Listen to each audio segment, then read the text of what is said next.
Hello guys, ya ini tempat pengunjung guys. Jangan lupa subscribe ke channel guys. Ini tempat telaga air guys. Tempat tu jeti boat.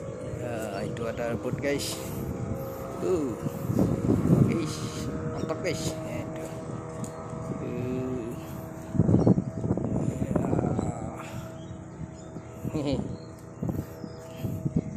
Kampung Telaga Air.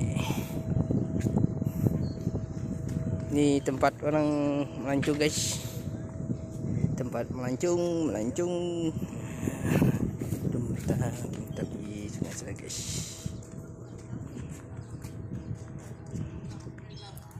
Itu jeti guys. Itu ada jeti. Ini tempat melancong guys. Cantik ni guys. Ini tempat nelayan. Guys, itu laut guys. Tasik besar. Tasik besar guys. Itu mungkin tempat makan sana guys. Itu kedai tempat makan. Kalau mau main sini pun boleh juga guys. Ini banyak tempat makan guys.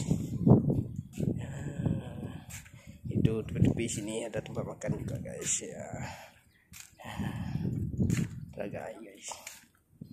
Kita di pantai ni guys.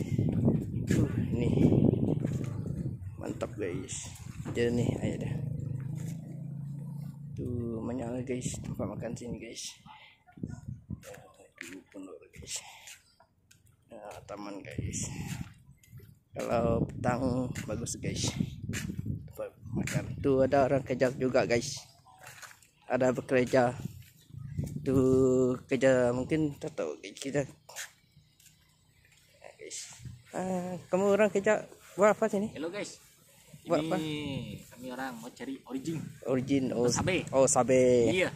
Ya, ini orang kerja sabe. Saya ingat guys, orang ni main sini melancong guys. Ini tempat melancong guys. Telaga Air. Lupa ada kerja. Laut sana. Ya, laut tuh. Ya. Air pun biru. Biru juga nih guys.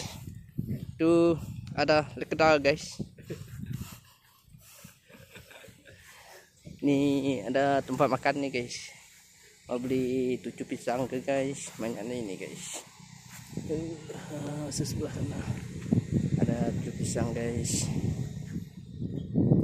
Tasik guys. Mantap guys. Mantap guys. Oke guys, jangan lupa subscribe kita punya channel guys. Di channel guys. Tuh banyak tempat ujung sana ada tempat guys.